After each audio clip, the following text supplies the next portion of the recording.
Assalamualaikum warahmatullahi wabarakatuh. Hai Ananda Solih-Solihah, jumpa lagi bersama Ustazah. Bagaimana kabarnya hari ini? Semoga dalam keadaan sehat.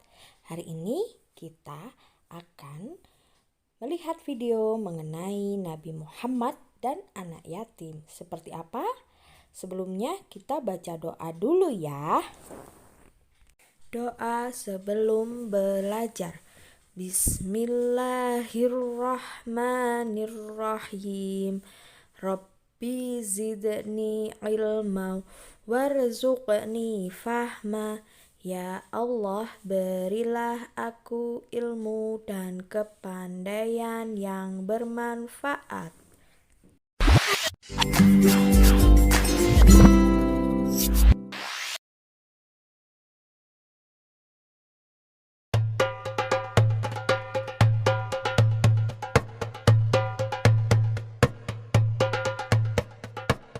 Seperti yang telah kita ketahui, Nabi Muhammad menaruh perhatian yang sangat besar terhadap anak-anak yatim.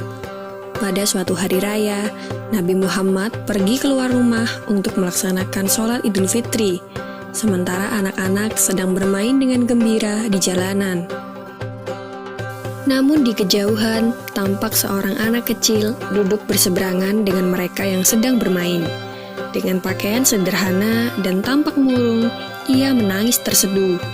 Melihat hal itu, Nabi Muhammad segera menghampiri anak tersebut, lalu beliau berkata, "Nak, mengapa kau menangis dan tidak bermain bersama mereka?" Anak kecil itu tidak mengenali bahwa orang dewasa yang sedang berada di hadapannya adalah Nabi Muhammad yang merupakan utusan Allah.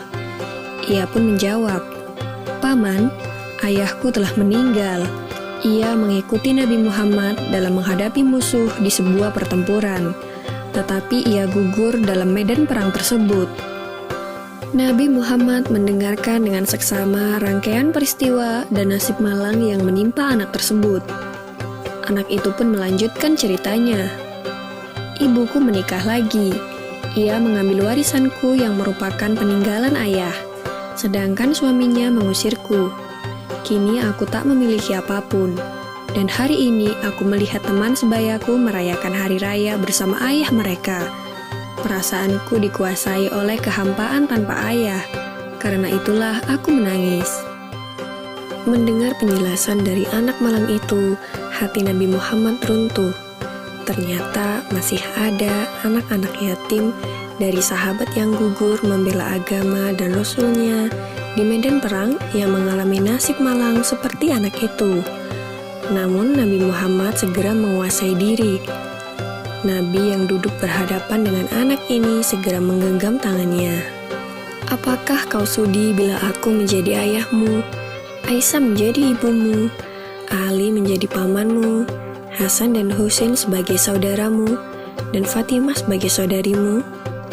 Tanya Nabi Muhammad. Mendengar tawaran itu, anak itu seketika mengerti bahwa yang dihadapannya adalah Nabi Muhammad SAW. "Kenapa tak sudi wahai utusan Allah?" jawab anak ini dengan senyum terbuka. Nabi Muhammad kemudian membawa anak angkatnya pulang ke rumah.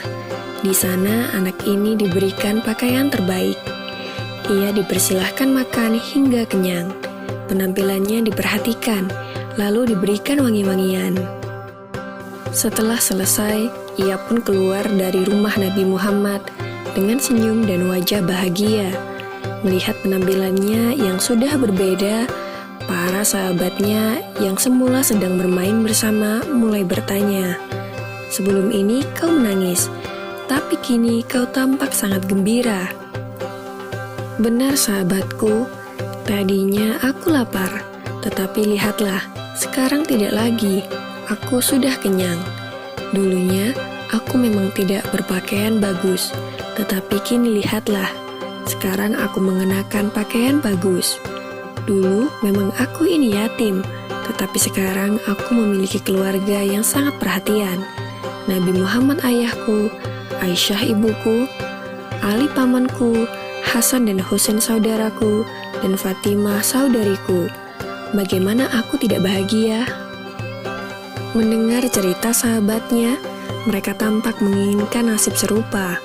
Sampai salah satu dari mereka berkata, "Coba saja ayah kita juga gugur pada peperangan itu, sehingga kita juga diangkat sebagai anak oleh Nabi Muhammad." Lalu waktu terus berjalan, usia semakin bertambah, kebahagiaan anak ini pun lenyap ketika selang beberapa tahun setelah itu, Nabi Muhammad meninggal dunia.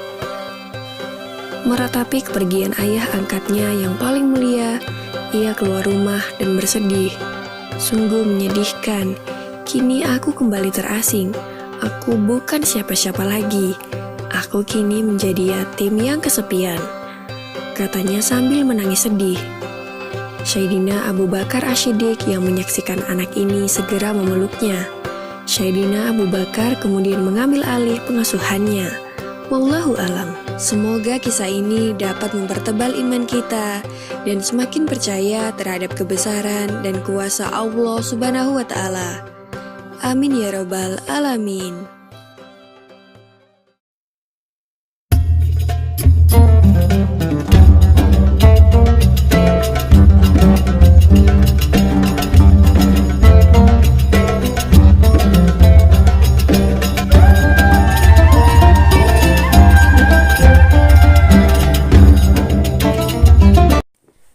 Alhamdulillah, itu tadi kisah mengenai Nabi Muhammad dan anak yatim yang diangkat oleh Nabi Muhammad. Semoga kita bisa meneladani sifat Nabi Muhammad yang mengasihi anak yatim. Sampai jumpa. Assalamualaikum.